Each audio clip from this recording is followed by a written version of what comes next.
Welcome, everybody. And first of all, we would like to say that congratulations and pat yourself on the back because you have successfully navigated the first 5 weeks of the semester. So you've been a Hokie for 5 weeks now. How does it feel?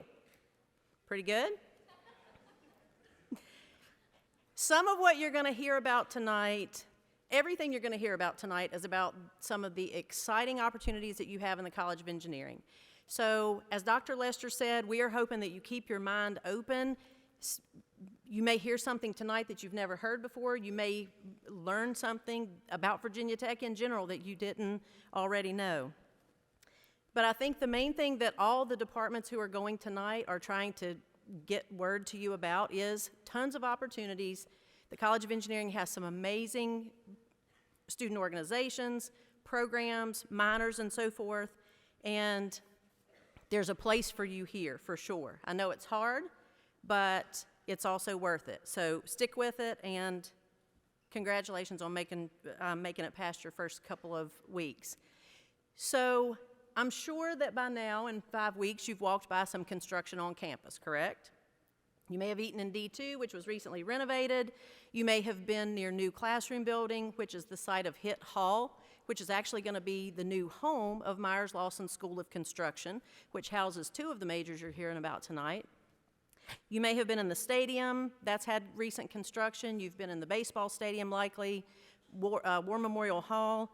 All of those have an interesting story to tell, and they have had recent construction, and they've had to have people to lead those processes, to plan, to figure out the funding, to figure out the timing, and that is very much an engineering practice that has happened. So lots of things have had to come together to make those things happen. So that is something that is very close to you and close to home because those are here on campus, and even in town, there are 9 or more current projects that are going on that are related to construction.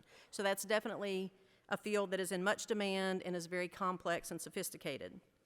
So what we hope to do is just share some information with you specifically about our major, but a lot of what we're going to talk about is kind of under what I call the 3 Ps of construction engineering and management. We are very proud that we are one of the majors in the Myers-Lawson School of Construction. It is we have a very prestigious program. It's one of only a couple in the United States that are construction engineering and management.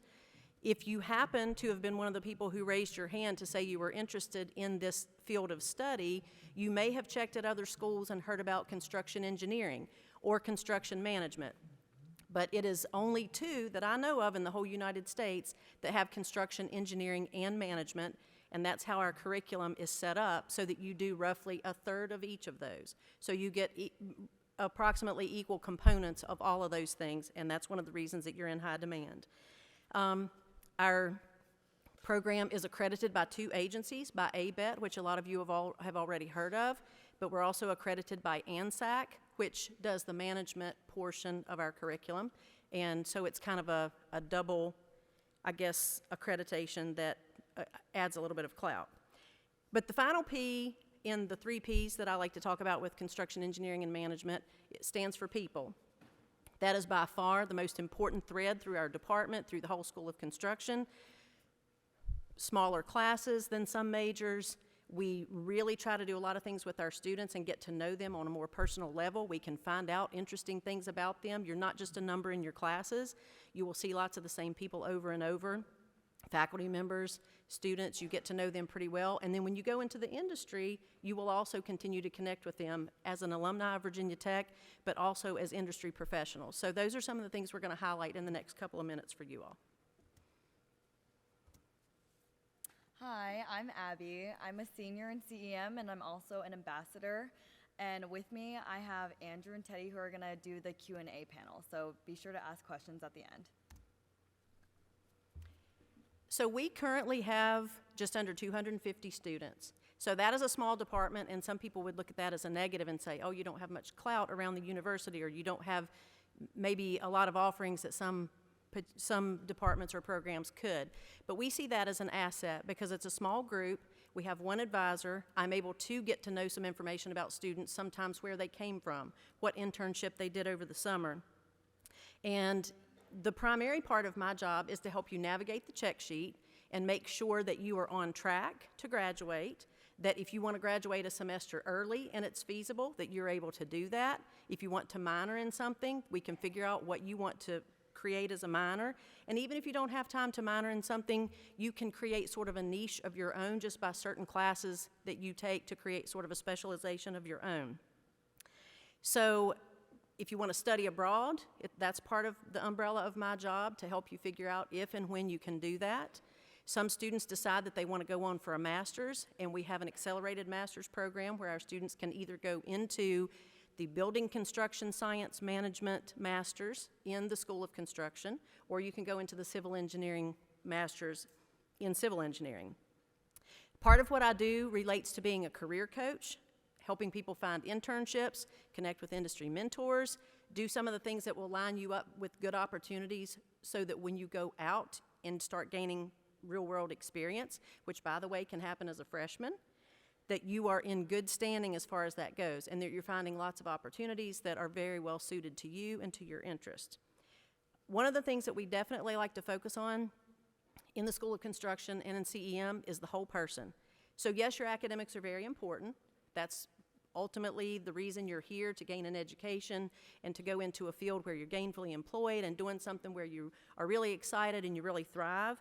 But while you are here, we focus on the whole person in that, yes, we have some things like Tutoring Tuesday and study groups in Bishop Favreau Hall, where students help each other with statics or calculus or your major specific classes. But we also have a lot of mentors. Some of them are upper class students, some of them are industry mentors. So if you would like to have someone to kind of shepherd you along or kind of go alongside you and help you make decisions or weigh out opportunities and so forth, there are lots of opportunities for that. Sometimes we even offer some things that are kind of considered to be, completely non-academic. We've had workshops in the past about things like financial literacy, about mental health and well-being, about things like volunteerism and how to get involved, how to be a better leader. So we definitely are about the academics, and that's very serious, but we also overall want to create a very nurturing and thriving environment so you can do what it is that you want to do. And ultimately, my passion in advising is to help you find yours. So being in construction, engineering, and management, there are three main things that we focus on. That's problem solving, applying engineering principles, and managing resources. I personally went into CEM because I love the creative problem solving piece of it and the tangibility of it, which is really unique to construction. And then, as Sharon said, it's about 1/3 construction, 1/3 engineering, and 1/3 management. So some of the things that we do to try to reinforce and help you learn the concepts that you learn related to construction are that we try to have as many real-life opportunities as possible. So we try to have situations where you are getting an application and hands-on transferable skills that relate to a lot of other things. Hopefully you're not just learning something in a class just for the sake of that class or for the sake of that grade. It's also important for you to learn things like communication skills and leadership and decision making, and not just decision making, but how to back up your decisions, how to sell those to someone else, how to network, how to be persuasive in a positive way, of course, by selling your ideas, how to manage things. And that's not good only for your academics, but if you learn some things related to project management and planning and being proactive, those are things also that obviously spill over into your personal life. We have lots of industry and site tours, and that's a good way for people to see the principles that they've learned in class and kind of help underscore the concepts that you're learning. And a lot of our students end up taking the FE exam, and we have a 100% pass rate currently. Our students take the civil engineering FE exam because there's not one specifically for construction. But we do that, and we highly encourage that for students who want to go on to get their PE later. Another aspect of having some real-life experience and some things that will work well for you in the future relate to some of the leadership skills. And we have student organizations where students can become involved as a leader. They can learn time management skills that way. You can become an ambassador, like several of the students that we have here tonight. And that's a chance for you to influence and mentor other people who are younger and coming up a couple of years behind you, and that's a way that we also encourage ut prosum. It's not always a specific activity or a service project, but you are sharing with someone else, you're helping them along, and you're giving them some good information to help them.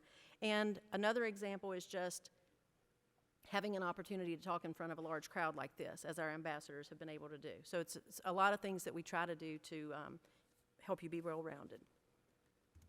Along with our real-life opportunities, we also have our undergraduate labs. Some of our students do undergraduate research. Some of them do independent studies in aspects that are related to these labs. I think that's very important to know because it's very supported at Virginia Tech for students to do experiential learning in lots of different ways. But in some places, at some schools I've heard of, it's only an opportunity that graduate students are able to partake in. Lots of times it's uncommon for undergraduates to be able to do that. So if you get that opportunity, definitely take it.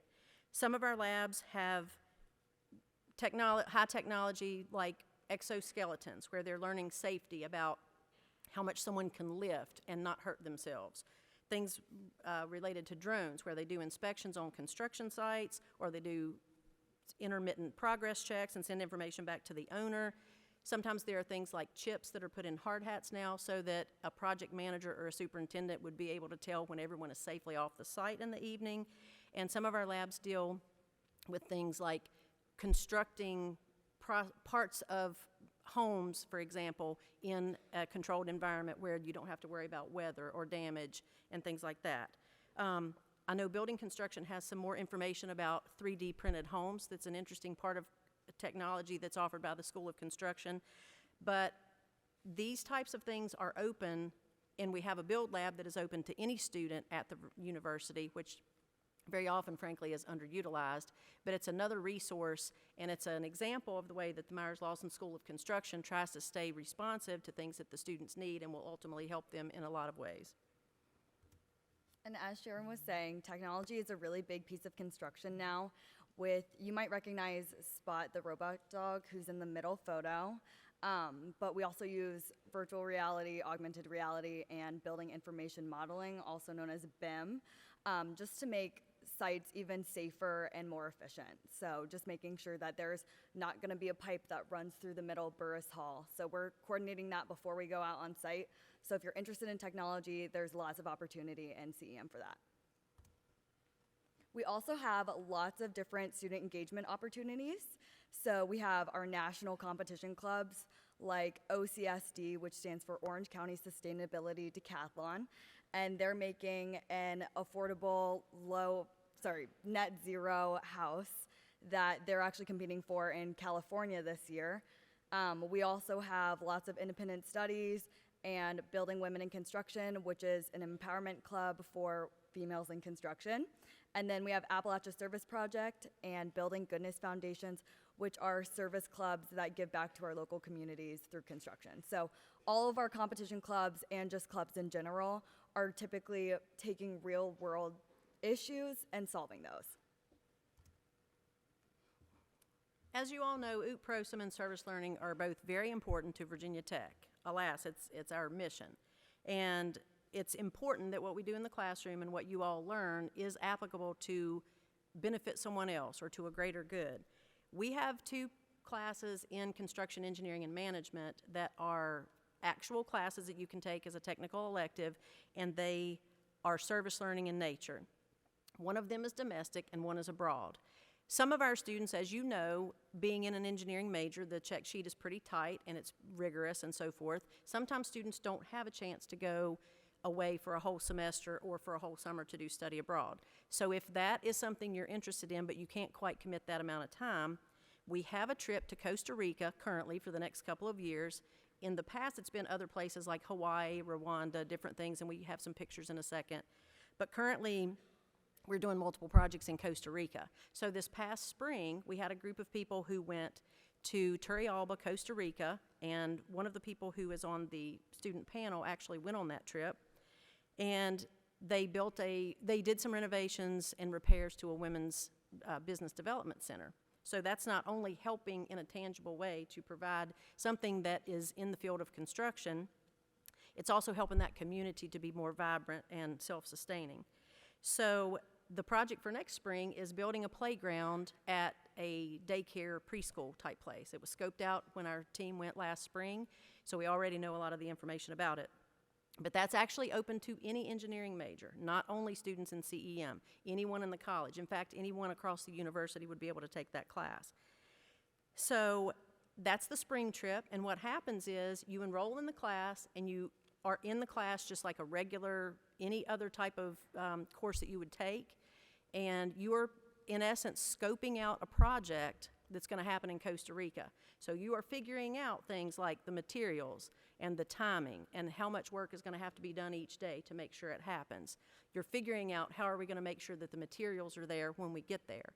So you do that in spring. It is a spring-only class, but at the end of exams in spring, you will go with that group for approximately 2 weeks, so it does not impact your exams. You don't have to worry about rearranging those or anything.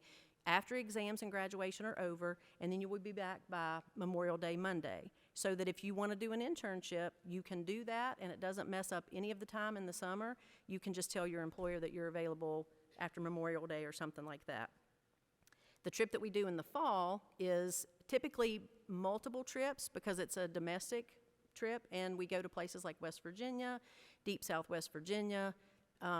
We go to places in Appalachia and do projects, and sometimes it's home winterization, sometimes it's helping someone who is on fixed income put in a patio or do a repair or fix a screen door, something like that.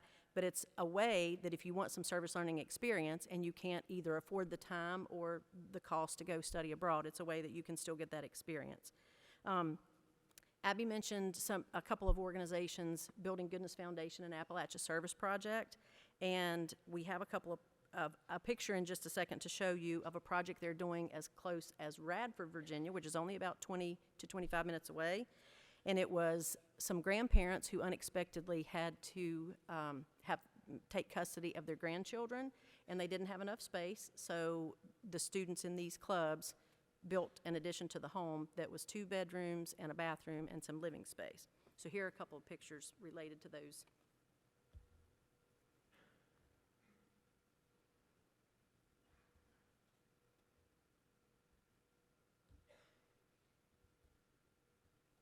So here are some photos from our semester cookouts.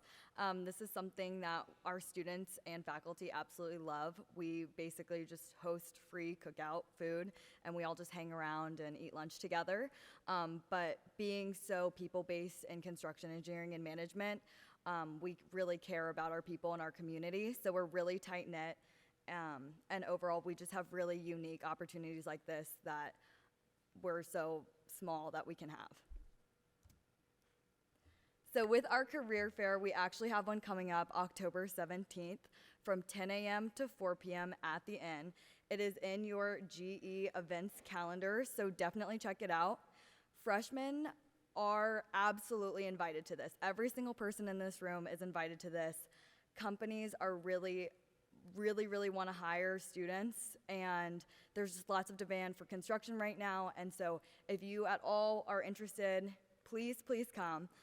We also have things like our alumni workshops so that they can review your resume with you and kind of give you tips before the career fair. So we do have a reception the night before. You're also welcome to come to that, but we have over 190 companies attending, so if you at all are interested, please come by.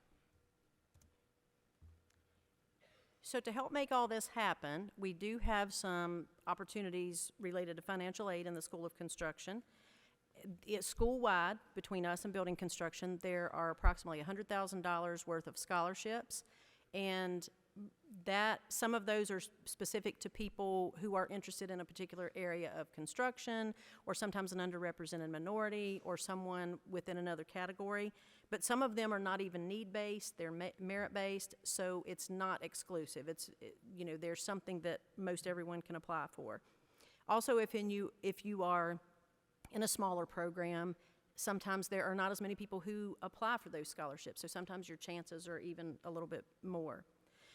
As far as salary, our favorite things that we like to tell prospective students or parents at open house or whatever, among those things are 100% job placement and the very competitive jobs and good salaries that our students make. They're very competitive with other engineering programs, and sometimes the hardest problem or the hardest decision that students have to make is what job they're going to take. I've known students who had 5 to 7 job offers, and their issue when they get that at the career fair is to figure out, do I decide based on my preferred geographic location, on the best salary, on the job that's in a small company where I might have influence, a large company where they might have a lot of opportunities and a lot of different places that I could work and move around within the company, or one that allows me to do some type of niche or specialization that I'm interested in. So that's not only for full-time positions, though. Interns also have very good packages, very good starting salaries, and often have a per diem where you have some type of allowance for food or housing, even if it's, I mean, it might even be completely provided. That's been the case with a lot of our students. Sometimes they pay for certifications like OSHA or other leadership training. We've known students who had a company vehicle. They've gotten tuition assistance that after they interned with a particular company for a summer, then they had half of their tuition paid the next semester or something, moving expenses, and we've had some companies who have paid for their students when they were on an internship to take their FE and have allowed, not only paid for it, but have allowed them some work release time to do that during the internship.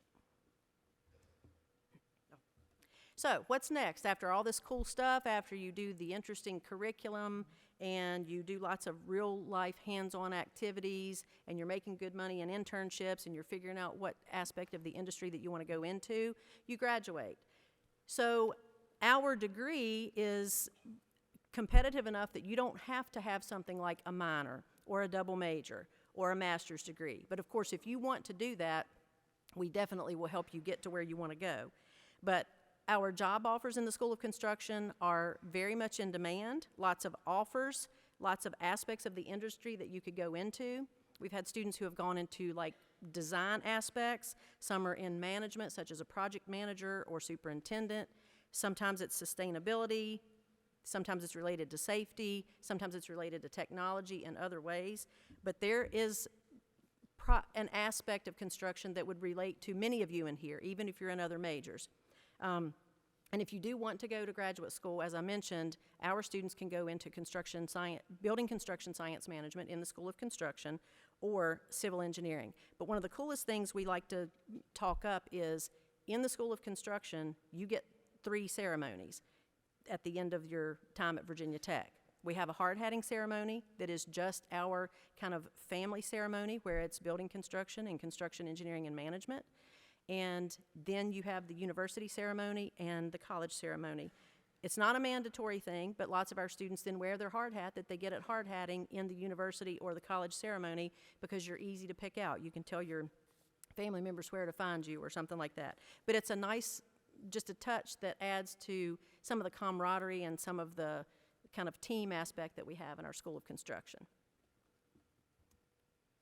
Something that's coming in May of 2024 is HIT Hall. This will be home of Myers-Lawson School of Construction, as well as Bishop Favreau Hall, which is where we are right now. And this will be filled with classrooms, labs, collaboration spaces, and it's especially good because we have the dining halls right downstairs, so it's super convenient.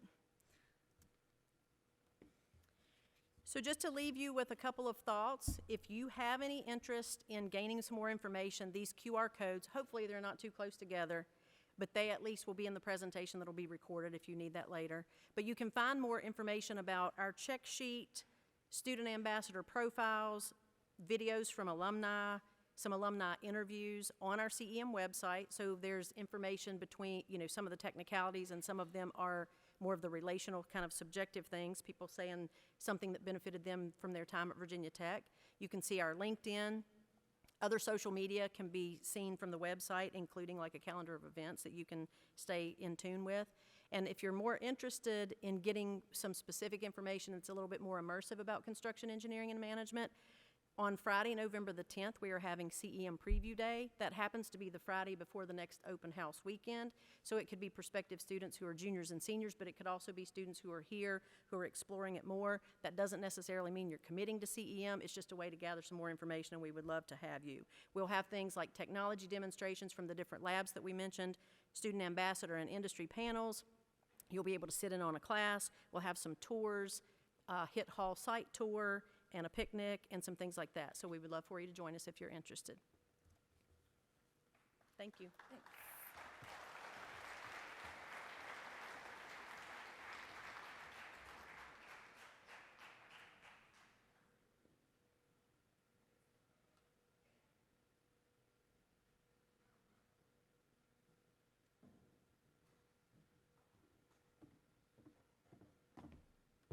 Good evening. My name is Renee Ryan. I am the Assistant Director of Undergraduate Affairs for the Department of Building Construction, and we are brand new. This is only my second time of doing this, so I want to explain to you what we are about. We raise structures, we build dreams, and we look at, what we're going to look at today is the building construction degree. In essence, we create vertical structures, spaces, and systems with a focus on business and construction management, innovation, and emerging technologies in the performance and sustainability of these buildings. So what does that mean?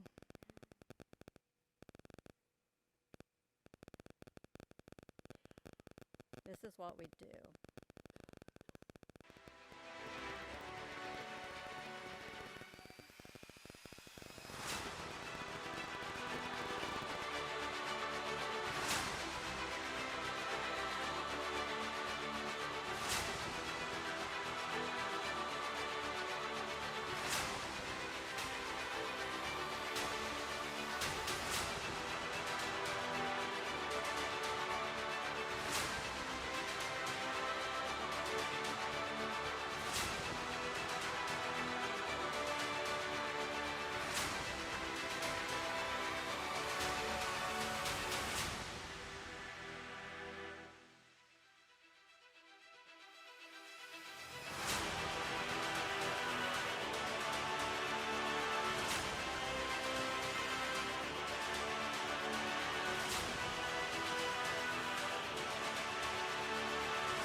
If you would like to do that.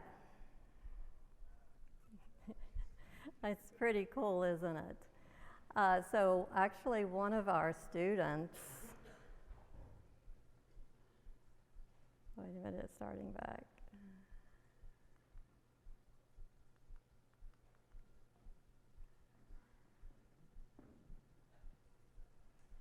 Seems stuck, hold on just a second.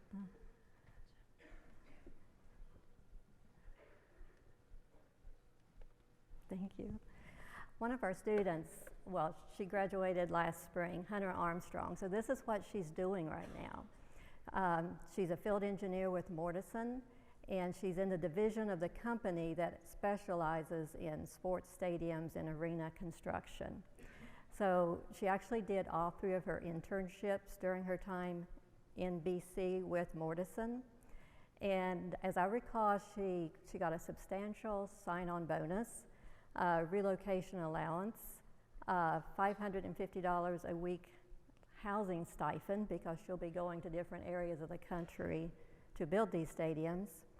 And with her benefits package, her total starting salary was $100,000 plus, okay?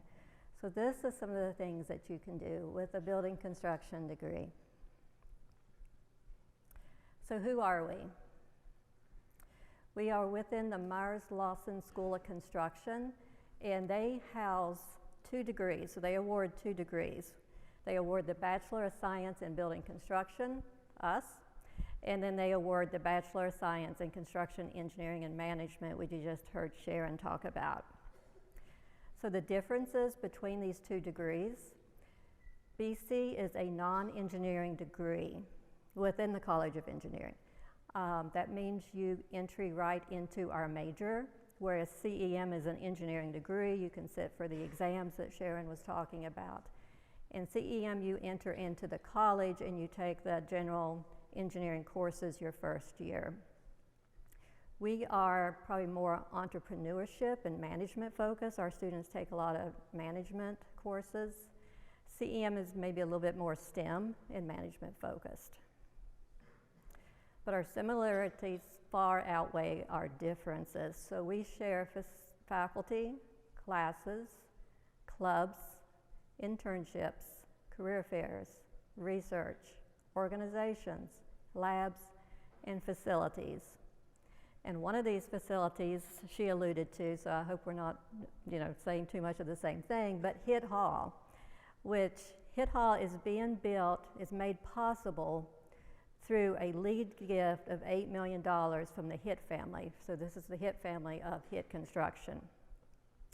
So additional donors stepped up and gave $26 million for the 30,000 square foot state-of-the-art facility that we're getting ready to inhabit. The reason they did this is not because they just wanted to give away money. They had come to us numerous times and said, we really need to double your enrollment. We need to double, what you're bringing us. We need more. And according to the Associated Builders of Contractors Association, the industry currently has a shortage of 650,000 employees, and that was 2022. 2023, I'd imagine, is a little higher. So this includes the trades, but also professional jobs such as project managers, project engineers.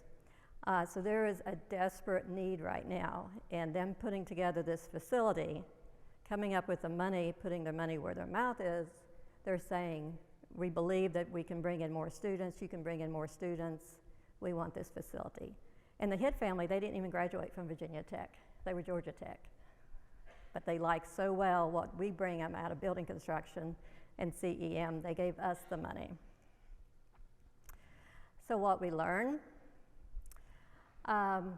she alluded to some of this, but we have a lot of research going on and learning about drone technologies, virtual and augmented reality, which is really cool. I've had those goggles on myself. Autonomous equipment, wireless sensors, robotics, and that's our pet. That's our Bishop Favreau pet, Spot the robotic dog. And things, for instance, what Spot does is he can go into construction sites and capture process monitoring, remote inspections, construction site safety. And the reason it's a dog and not a big robot is because dogs are less intimidating. When Spot comes on, no one's intimidated by that dog. So anyway, that's part of what we do. Wearable technologies, making the industry as safe as possible, head-mounted displays, exoskeletons. And we've recently started a lot of research into 3D printed housing. You can see that going here. And this is really going to be substantial in disaster zones, being able to go in and put up a house. As far as other smaller houses, they built this one in Richmond. So there's a lot of technology with concretes going on right now. Our curriculum is team-based, project-based, and hands-on. And I think that's a lot of things that the students really like about this. We have different tracks of study outside of the core BC classes. So this is an area that you can take more classes in to have a little specialization, so to say. Emergent technologies for construction, housing, and development. Information systems, so if you're really good with the IT part of things in the built environment. Sustainable building construction if you're concerned about the environment. And a restricted elective double major, with many of our students do with real estate. This is what I call the holy trinity of our curriculum. And this is a set of integrated construction work studios. in which the teams work together throughout the semester, and they really are putting together a competitive and a formal bid similar to what they're going to do in the real construction world, because this is how you go get the jobs. You know, you have to have a schedule, you have to have your time constraints, everything goes into this.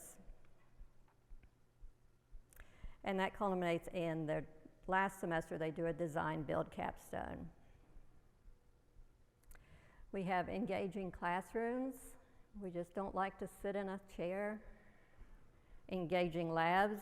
We share the same labs that Sharon mentioned on her slides. Our advising team is top notch. I just did the advising survey with our graduating seniors, and according to them, the quote was, "Gary Kinder is the best man alive." And Shelton does our first and second year students, and I like his story of how a student was going away, one of his advisees was going away on a weekend trip with his buddies. He comes into Shelton's office and he pulls up his sleeve, and on his arm he has Shelton Norwood, contact in case of arrest or emergency, and his telephone number. So I mean, I told him, it's like, you're getting a little bit too close there, too close with the students. Opportunities within BC. Scholarships, we do $100,000 worth of scholarships.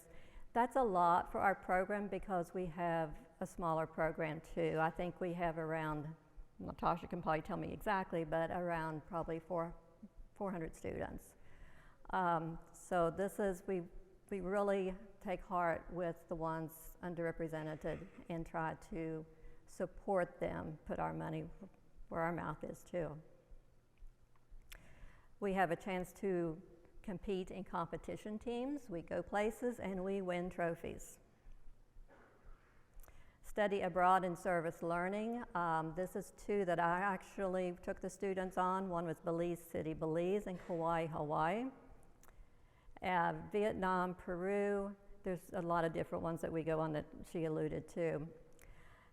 Field trips. I got back Saturday from a trip to DC. This is actually not this year, but I did ride another one of those hoists way up this year. And let me tell you, the rain in DC this weekend blew sideways. So I mean, it was a horrible trip for that, but the site visits were well. Actually, if you're looking, 4 students to the left of me, that's Hunter Rasco. So what I find interesting about this is actually, see, our students are about 4 to 5 weeks into the program when we take them on this field trip. And I remember Hunter from that trip because he asked really good questions.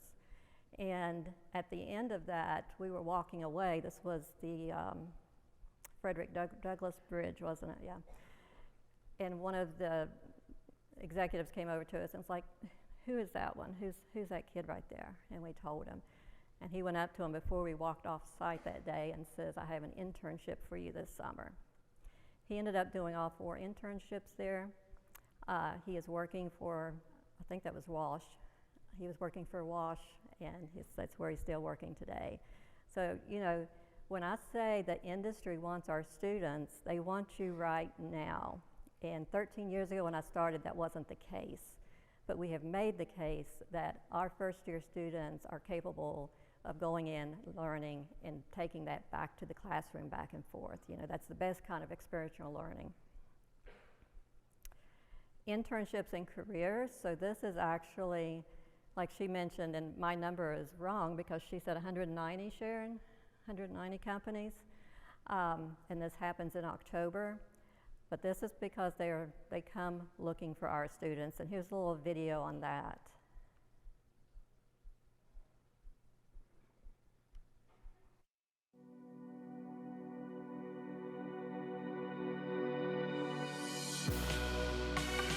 As many students as we can get into the program, we can get them out of the program and get jobs. My sophomore year, I had 5 internship offers. My junior year, I had 6 internship offers. I signed a full-time job offer on the first day of senior year.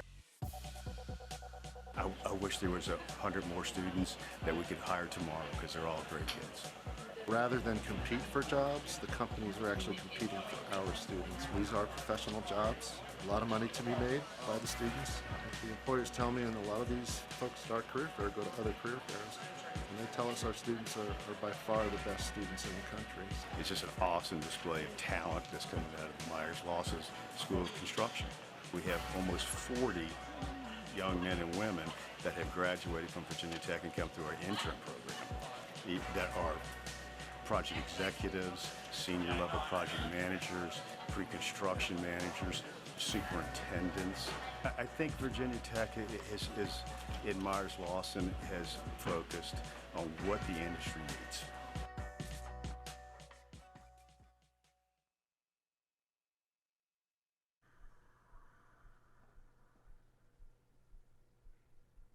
Marlena. What am I doing wrong? I got you. I don't know. There we go. Okay, thank you. So this is a few photos of our students do internships, even our first year students. So, you know, these are paid internships, as Sharon alluded to. And they go all over, and they do a variety of different jobs. So why choose BC? We're going to let one of our students tell you. This is Zach Feldman, BC senior.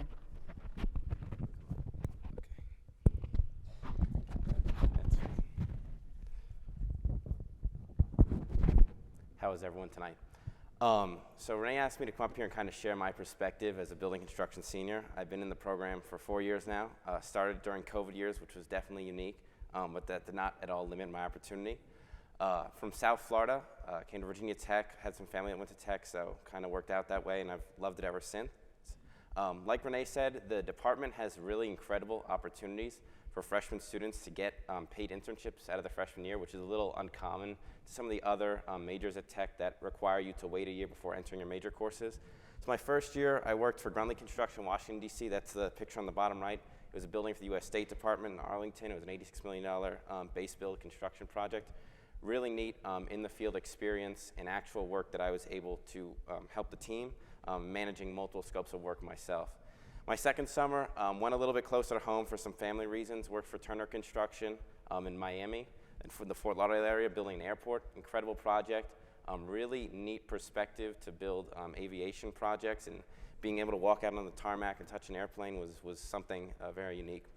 This past summer, I had a really unique opportunity to jump onto the owner's side of the construction world and work for Apple in their real estate group and help them develop some existing and some new infrastructure in Austin, Texas for their employees.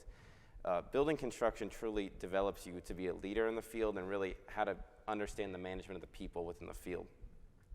The opportunities, as Renee explained, are kind of endless, and this year our career fair I'll highlight has 190 plus companies. We're actually having to get a tent outside of the Virginia Tech Inn to have more tables, and I believe there's also still a wait list for companies that cannot attend our career fair because we don't have enough space. Renee said, you know, the seniors, I'm in the same slot, have multiple job offers, well paid, very competitive benefits. It's kind of insane that, you know, one company is clawing against another, in my mind and many of my friends' mind, in the seniors of the program. So incredibly great job opportunities. And finally, I'll close with the culture of the department. Whether it's CEM or BC, there's truly a family feel within our department that I think is kind of unique to Virginia Tech. I know Renee personally by name. All of our advisors, as Renee shared, our advisors, Gary and Shelton, are like the Sherpa to many of our students in the department. And they go to them both for academic advice, but also personal and career advice, which I think speaks volumes to the quality of the program and the quality of people we bring in the program. And I'll be here after for questions. Feel free to ask me anything, and if you want to come talk to me in the audience after, more than welcome and happy to discuss anything with you. Thank you. Do you have a job for next spring? Yes, I have a job.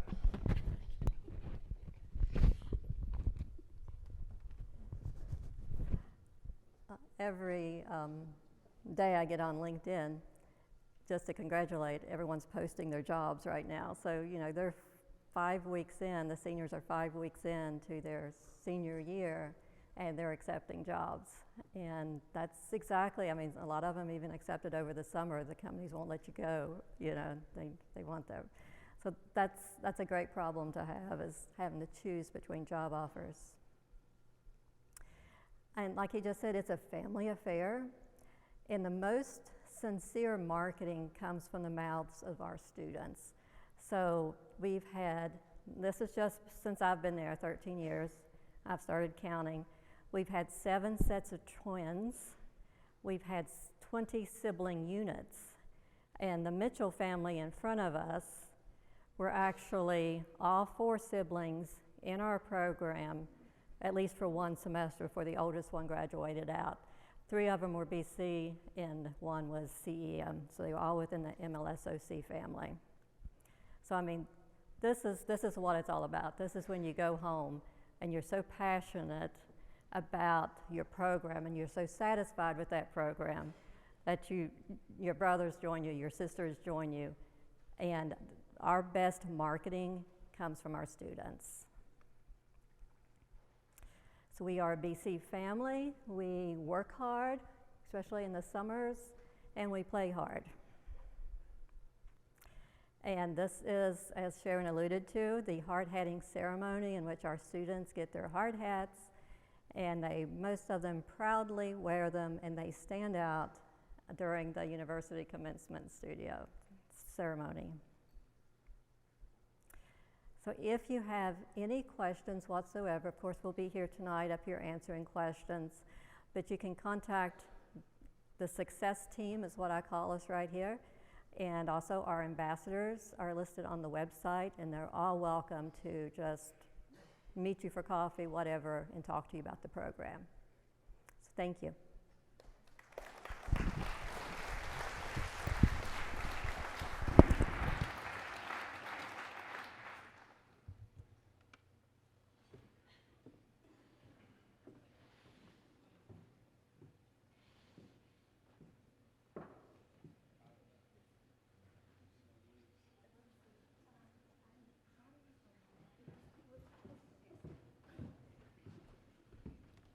Do you want me to try to use this one, or do you want me to use the lab?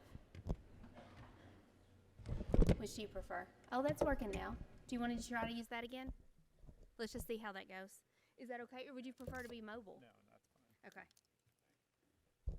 All right.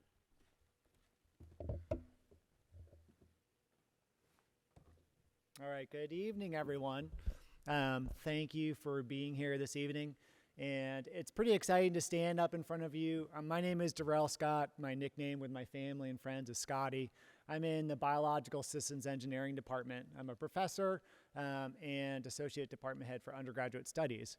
And so I care a lot about what we do here at Virginia Tech in the College of Engineering, and a lot about my program as well. And I'm going to share a lot of that with you this evening. So some of you probably have not heard of biological systems engineering, and this is an opportunity. We're going to shift away from building stuff to creating and using biology is largely a theme of what we do in our program. And we use engineering and biology together to help solve some of the challenges that we have in society. And so we're trying to improve, we think about challenges that improve human well-being for everyone across the world, and some of the critical challenges that we have in front of us. So right now, like when I talk to you, so I have a 20-year-old and a 24-year-old and a 10-year-old. But when I talk to my 20-year-old, she tells me, like, you know, Papa, I'm really concerned about climate change. And I say, kiddo, I get it, right? And try to instill some of that hope within her and share with her what I do in my program and what we do across the College of Engineering as well. As a program, we're one of the smaller programs, similar to with a school, where we are a pretty dedicated community. And you'll see with some of these slides I share with you all tonight that we're really dedicated to the success of all of our students, as I think most of us are. And we try to instill in you that ability to make a difference. A lot of us have that passion in our bellies to make a difference in the world and solve some of these grand challenges ahead. So this is an image of just some of the pictures showing us the community that we have within our program. a range of photos from internships to study abroad experiences to our ice cream social that we do every year.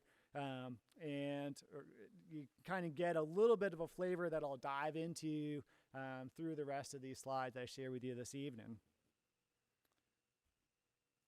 So some of the fast facts within our program, we have a 79% graduation rate. We have more than 50% of our students identify as female, which is somewhat unique within the College of Engineering as a discipline. We have, as we mentioned, we have a smaller program, so we have a 7-to-1 student-faculty ratio. What that means is that you get a lot of contact with your professors. I'm going to share with you some of the things that we do across our program and as members of our program, creating that community.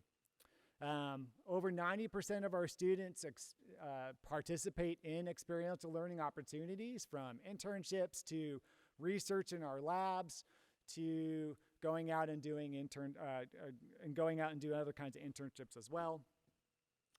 Our scholarships at the departmental level are about $150,000 every year. And so this last year, I think on average, our students were getting, those that applied ended up getting almost $8,000 on average. So we have some pretty good scholarships available. Our median starting salary is about $68,000, $69,000. And within 6 months of graduation, 90% of our students are getting jobs. The other thing that we'll look at is the year-long capstone experience, and I'll mention that in a little bit. So thinking about the large challenge we have in front of us is how, as a society where we are continuing to grow, our population right now, what are we at? Somewhere around 8-point-something billion people across the world, right? How are we going to continue that growth and ensure that everybody has access to food, access to water, and access to energy, right? While at the same time, the environmental resources that we live in are protected and are available for future generations. And we work in that context and in that sphere to use biological solutions to help address some of these grand challenges in front of us. So this is a slide showing us two scales. On your x-axis is a scale of space, right? You can start off on the very small side on the far left in nanometers, and you go to the far right in kilometers. Our discipline crosses this scale in space from the cellular level or subcellular level all the way out to a region. And you might think about it like the Chesapeake Bay, a very large watershed that we are almost in. On your y scale or y-axis, you see a temporal scale. And so a lot of the things when we think about within biology might happen at very fast time scales, sub-second time scales, but other things happen much slower. And so the kind of things that we think about in our program when we're connecting engineering and biology range from looking at vaccine and therapeutics to organs and tissues within our living systems that are human bodies, all the way up to thinking about watersheds and sustainable development, and carbon capture and energy systems and food production. So we cross these scales of interest. Specific disciplines within our tracks, I guess, is a good word to use. So we have folks that work at small spatial scales doing biotechnology, and I'm going to give you a couple of examples of those. We have students that end up going into the health professions, so it's a great program for those. Some students end up wanting to go and get an MD or become a vet, but yet also incorporate engineering. So we have students every year that do that. Food engineering is also a topic of interest to a lot of students. And then there's environmental health engineering, which is an aspect of how within the world that we live, do we ensure that the environment's also protected? Because a lot of the ecosystem services that we rely on need our help as engineers. And then lastly, ecological engineering. It relates to stream restoration and floodplain restoration. A lot of you have probably heard of the term nature-based solutions. And so we're creating solutions at a larger watershed scale that help and integrate with other engineering disciplines to help address some of our challenges.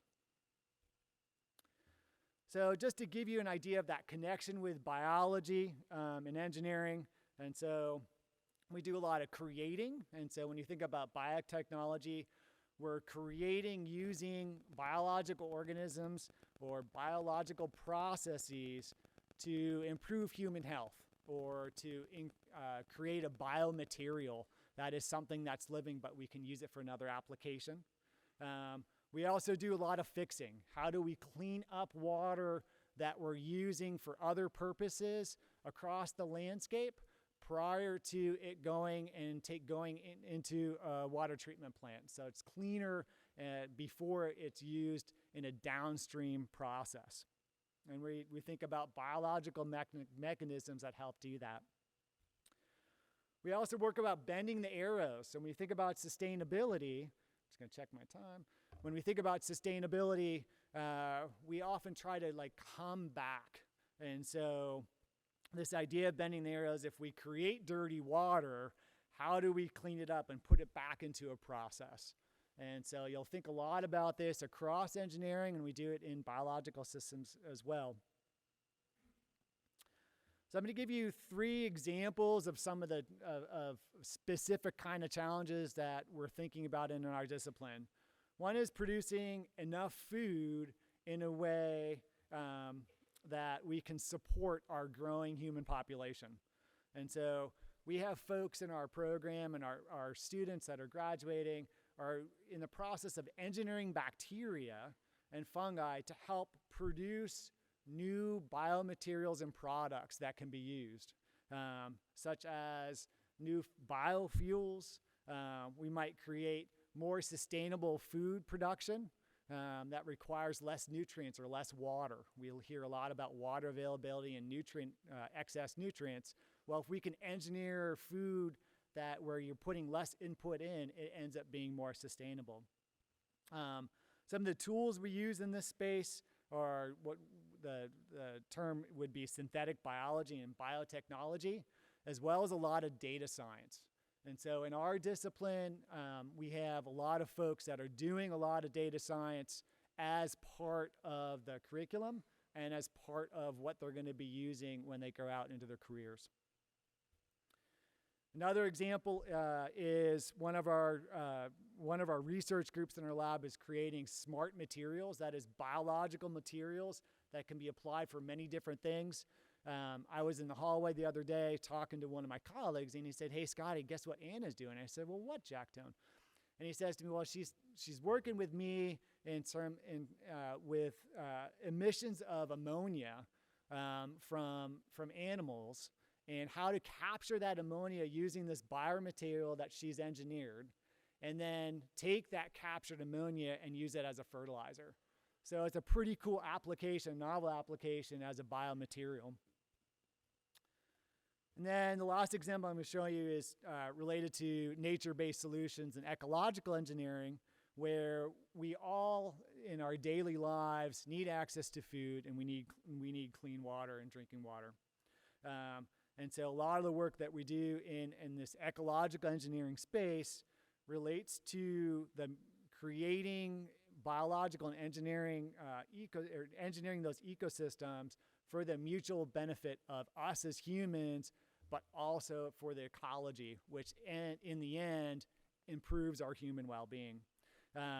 So some examples include designing wetlands as reactors that can help improve water quality upstream before it goes downstream. We do a lot of stream restoration and floodplain restoration as well. Tools that we use, so we have a lot of hydrology courses in our program There's a lot of hands-on field work. So like on Thursday in the lab, in one of the classes I'm teaching this semester, I'll be out with students surveying one of our local streams that we run as part of our outdoor research facility here about a mile downstream of where we're sitting this evening. And then we do a lot of data science as well in this discipline. And one of the classes I sometimes teach in the sophomore year relates directly to data science. And this is just an example of this restoration site that our program runs called the Stream Lab. You can see what it looked like in 1952. It was a stream with lots of cattle there. In 2006, the banks were eroded away. A restoration effort from our program went in, and we removed the cattle. We created a stream restoration approach and design, put it in place, and this is what it looked like 2 years ago, your bottom right. So you can see hands-on and what our students are able to participate in has been pretty awesome. Our program's pretty flexible, where the students are able to combine this engineering, biology and engineering, and create a program that has some flexibility to do different types of study abroad opportunities. So let's see, I lost track. So what will our students learn? So everyone gets a core engineering background. I've already mentioned data science. We do a lot of power skills and problem solving, and then that hands-on learning. So I mentioned one of the labs that I teach, and we have 4 or 5 other courses in our program where students get an opportunity to work with faculty and folks from outside to augment their learning.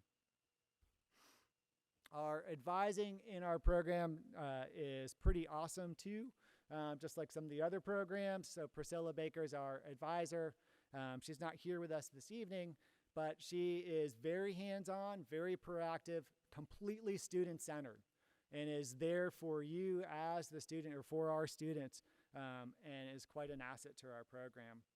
Priscilla works a lot with trying to develop students that want to have opportunities in study abroad, and finding students that need a little extra help, and she is there and helps get that.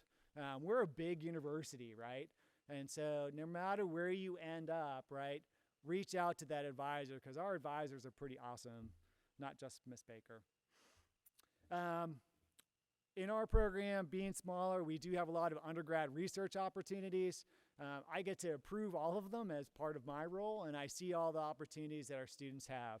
So we have folks in my lab. I think there are 6 undergrads that are working, but in all of our labs across our program, not all, but most of our labs have undergraduate students involved. Last year, I had a freshman involved in my program, as did 2 other of my colleagues. So these are some of the examples of some of the undergrad research. And in the interest of time, I'm going to move forward and talk about the Senior Design Capstone Project. It's a project that is over the course of a year, working with generally a faculty member and then someone from outside an industry to tackle a real-world problem. So we have usually groups of 3 to 5 students that work in this space, and at the end of the year, they end up sharing their results and their project with our faculty. And last year, we're pretty proud to have 2 of our design teams win 1st and 2nd place in one of the national design competitions. So it's a pretty successful year for us. Study abroad, we have students every year going to Ireland. We've had students go to France. Miss Baker's really working on pushing other opportunities in Australia,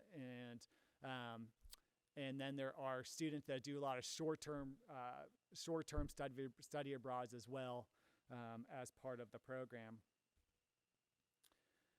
So I've already mentioned the salary range, or the median salary. So we have students starting off from 55 to 83 from last year. Students do get jobs all across the country and the world. And then we do have a bunch of students as well that go into graduate school, depending on if they want to go into pre-med and that kind of thing. So 4 examples of students.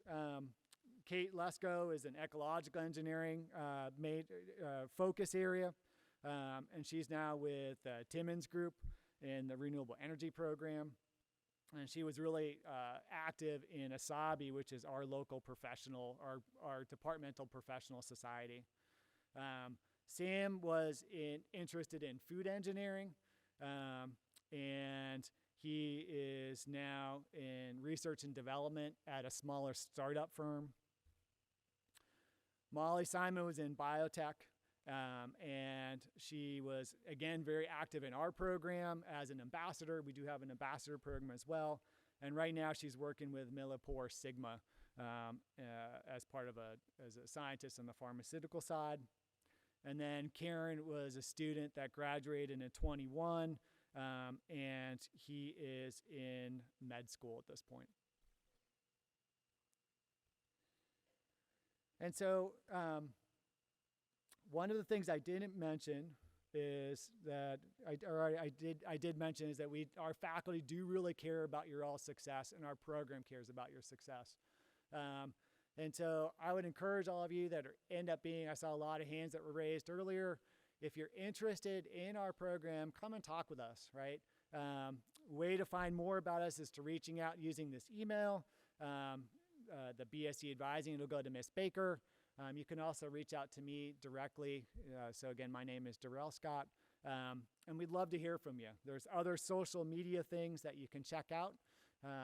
But with that said, I am going to pass the buck to our last speaker of the night, Dr. Case.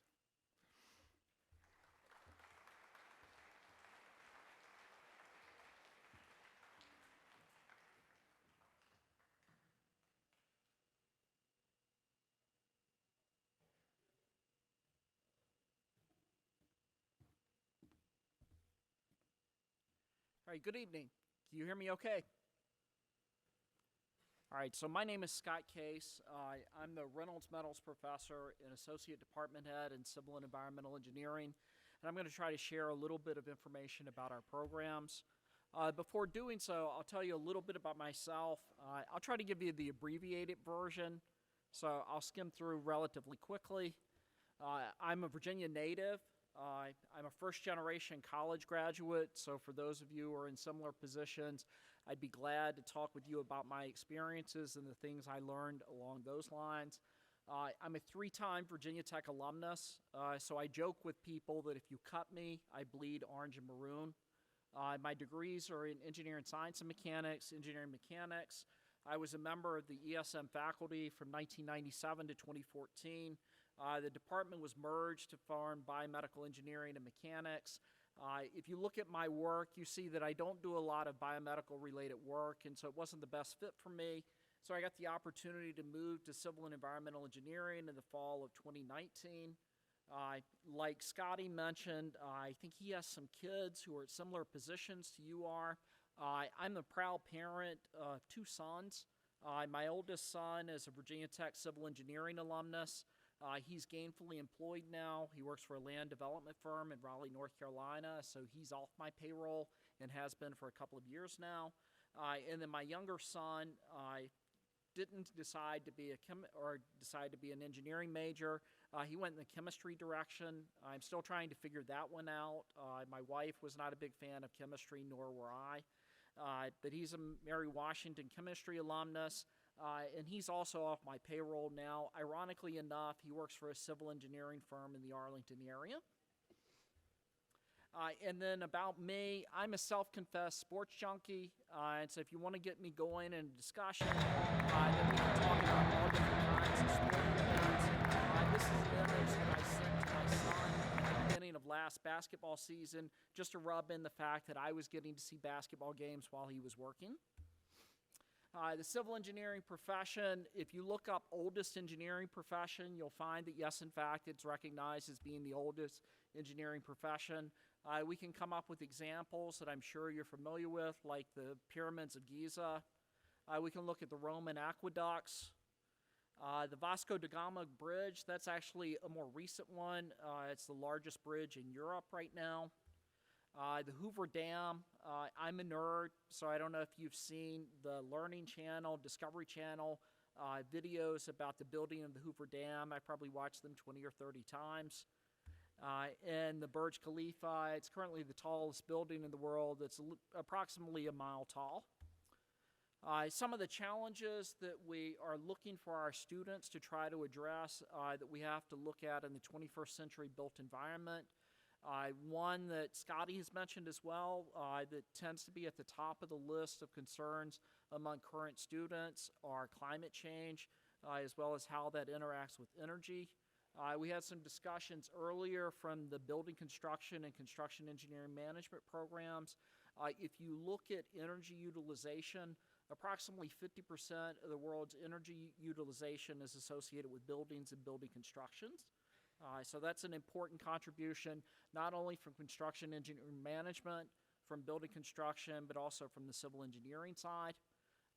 Extreme weather events, certainly if you follow the news, you've seen that a lot of things has happened recently in that area. Another challenge that we're dealing with is urbanization, trying to provide enough housing within cities. A challenge on the bottom left for me, I guess that's the bottom left for you as well. The infrastructure gap having to do with aging infrastructure and needs associated to rehabilitate that. Resource scarcity, because of the scale of civil engineering products or projects, it consumes a large percentage of the world's resources that are used. Demand shift, where we're looking at many of the civil engineering projects moving from outside of the developed world into what would be known as the developing world now. And then finally, we've had a lot of discussions about the need for engineers in the civil as well as the construction area to be hired. It's recognized among the employers that there is a gap. And so as a result, they're working very hard to recruit and to retain the next generation of engineering students. And so our department is trying to contribute to solving some of these challenges, as well as preparing students who are positioned to solve it. And so we see our departmental mission as being to prepare the next generation of civil engineers with skills to serve communities and nature through transdisciplinary education and research in the built environment. We're recognized nationally and internationally for developing civil engineers who serve society at the intersection of the natural and the built environments. Some of the facts quickly about our program. We have approximately 700 civil engineering students in our Bachelor of Science of Civil Engineering program. Of those, about 30% are female. If you look in the Virginia Tech College of Engineering, Virginia Tech's College of Engineering is a pretty big place as you gather when we assemble in locations like this. Having an enrollment of about 700 students makes us a medium-sized program. And so we have some of the advantages that come with being a larger program, where we have a lot of resources are available, a lot of different opportunities, various sizes and scopes. But then in addition, we have the resources that we can put in to give an individual attention to our students through things like our advisors that we make available, as well as hands-on activities in our classes. In addition, we have an active research program where we have about 300 graduate students. We have 56 faculty members. For the most part, we're enthusiastic. Occasionally, we get a little beaten down, particularly at the end of the semester. But for the most part, we like to share our experiences with students. All of us have chosen to come to a university environment, and the primary reason we've chosen to come to a university environment is we like working with students. I mentioned that we're recognized nationally and internationally. The most recent U.S. News and World Report rankings came out. Our undergraduate ranking, this one I see is a little bit older. It's not the most recent one. I tried to sneak in one after the deadline because the most recent U.S. News and World Report ranking says that the civil engineering program at Virginia Tech at the undergraduate level is 6th nationally. 6th, 11 in 1 year. That'll give you an idea of the uncertainty in the rankings. The important thing for you is, yes, in fact, some other people think that we're good at what we're doing. And more importantly, we're in a position where we can attract highly talented students like you because they're really the ones who make it possible. Within our civil engineering program, we do some organization internally where we're grouped together. So I mentioned that we have 56 faculty members. Those 56 faculty members are grouped together within 6 program areas. Those 6 program areas are construction engineering and management, environmental and water resources, structural engineering and materials, geotechnical engineering, sustainable land development, and transportation and systems engineering. At the undergraduate level, we have those 6 program areas that we use to support specialty areas, of which there are 8 of them. We actually require all students to take fundamental courses in 6 of the 8 areas so that you can get exposure to the civil engineering discipline as a whole. To give you a flavor for what these different program areas look at, can do a brief summary. So first, for the construction engineers, they're engineers who oversee and manage large-scale, complex constructions involving many stakeholders. Particular things that they do are the management of construction resources, the labor, materials, equipment, the money, and the time.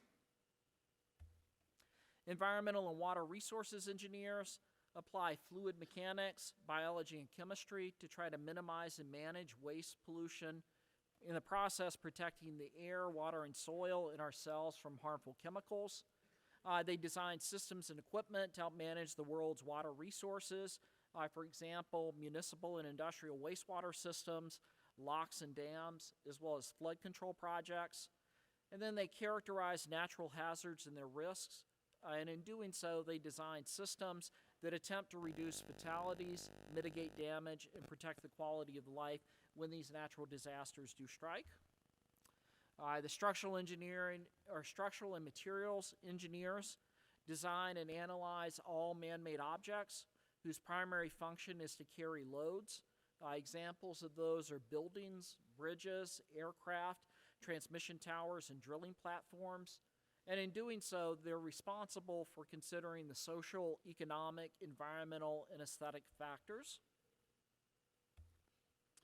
Coastal and geotechnical engineers analyze soil and rock that affects the behavior of structures, pavements, underground facilities, and so on. They design foundations, dams, retaining walls, roadway cuts, and so on. Land development engineers, my son would tell you that that's the most important one because that's the area that he works in. Help plan residential, commercial, industrial, or mixed-use developments. They determine the feasibility of development projects and assess the land to ensure that it can support the planned developments. And then transportation and infrastructure systems engineers work to improve the movement of persons and goods. And in doing so, they plan, design, operate, maintain, and manage a safe, sustainable, multimodal transportation system. We talked a lot about jobs because for better or worse, we'd like to see you get employment or pursue graduate studies after graduation. The civil engineering professional is a stable, in-demand, and transferable occupation. The typical starting degree to go into the civil engineering profession is the bachelor's degree. Often the master's degree is looked upon as a degree for advancement within the profession. Many of the civil engineers end up pursuing professional licensure. The first step in that will be the FE examination that hopefully you will choose to take toward the end of your undergraduate studies here. And then after working as an engineer under a professional engineer, you'll subsequently take the license exam. Job growth is about average for professions. It's about 7% projected from 2021 to 2031. The bachelor's degree starting salary, obviously there are ranges depending upon the particular disciplinary area as well as the geographic location. Sort of a typical starting salary right now is from about $65,000 to about $80,000. Many of our students find that they're interested in starting their own business as a civil engineer. That's something that we encourage, and we're able to put them in touch with some of our alumni who have been doing that for many years now. And then senior positions are typically managerial, government, or public policy positions.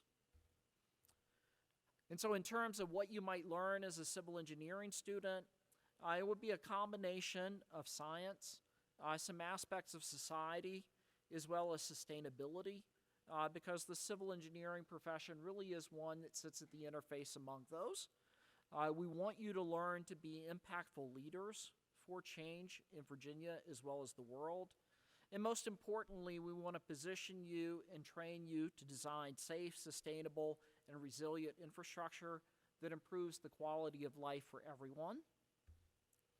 In order to do this, we make you take some classes.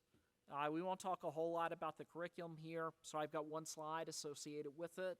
Our undergraduate degree requires 128 credits. Yes, you do need pathways courses. Some of those are met in CEE classes. We require science courses in chemistry, physics, and geology, math through differential equations. We have a core that's common among all of our specialty areas that has to do with computer-aided design, civil engineering measurements, and then fundamentals courses in the specialty areas so that you get exposure to the discipline so that you can make an informed choice about the area that you're most interested in. To specialize, we have advanced civil engineering elective courses, and then we also encourage, allow, or try to get students to take electives outside of civil engineering that support their particular specialty area of interest. We like to think that our program is challenging. At the same time, we also think that it's forgiving enough that you still have an opportunity to recover when things don't go exactly according to plan. I think you all know what I might mean there. Approximately 79% of our civil engineering students finish within 4 years. In order to help you make adjustments if things don't exactly go according to plan, or to help you do other planning for the future, we have an advising team within civil and environmental engineering. The faculty members, there are 6 of us who work with our lead advisor. Our lead advisor is Ms. Kara Latimer. She has the responsibility for keeping faculty members under control. It's much like herding cats. Those of you who have worked with faculty members over here recognize what that's like.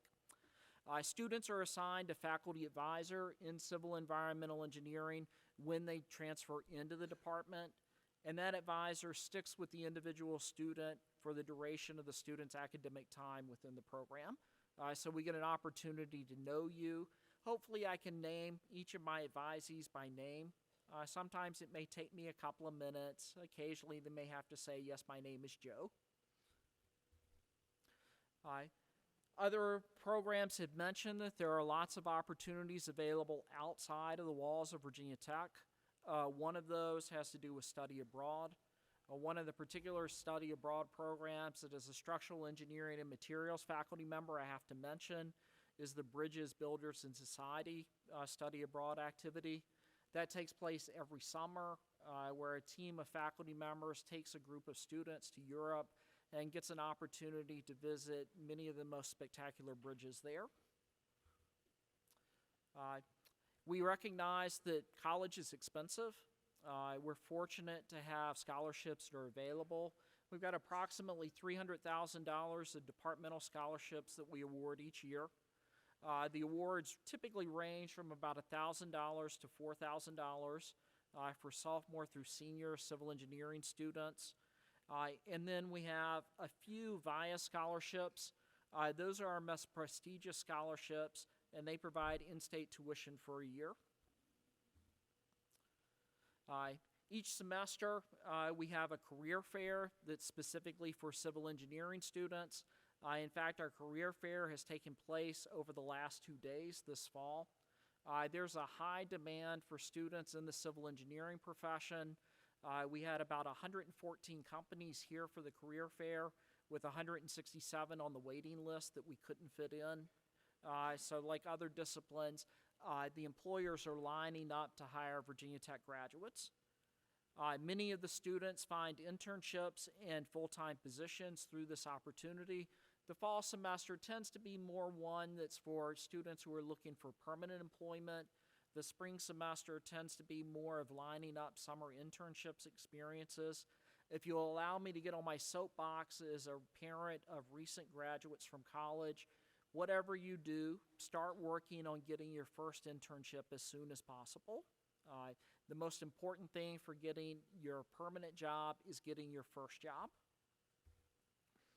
We have a number of student organizations that enable students to acquire knowledge related to the discipline and also develop their leadership skills. They get an opportunity to network with professionals, for example, through our American Society of Civil Engineers student chapter, Chi Epsilon, you can probably guess that's a civil engineering society, and then others here. One of my activities is I work with the theme park engineering design student group. They actually do things like work on designing roller coasters, and they get opportunities to do behind-the-scenes engineering tours at many of the theme parks. About 15-20% of our undergraduates get involved in undergraduate research. This counts as experiential learning within the Virginia Tech system, and these undergraduates get an opportunity to travel to professional meetings to present their research. And there are internship experiences that are available outside of Virginia Tech. If you may be interested in those sorts of things, then we can talk about ways that you can identify those. And that holds even if you choose to go in a different direction other than civil engineering. I am a Hokie at first, and so if I can do something to help out other Hokies, then I want to do that as well. And then finally, we're always forward-looking within the American Society of Civil Engineers. They talk about the future cities, the future built environment. And so now I'd like to challenge you to think about the future built environment. What sorts of technologies will be within reach? Where will people live, work, play, and shop in that future built environment? How do we incorporate sustainability into everything that we do? How do we design buildings, structures, roads, and so on that are resilient? How do we balance safety and security? And then finally, cost is always a consideration. So how do we look at the economics, and can we make it environmentally affordable? And with that, I think that's my last slide. So I expect I've got the hook saying I'm out of time here, and so I'll conclude at that point. Thanks very much for your attention.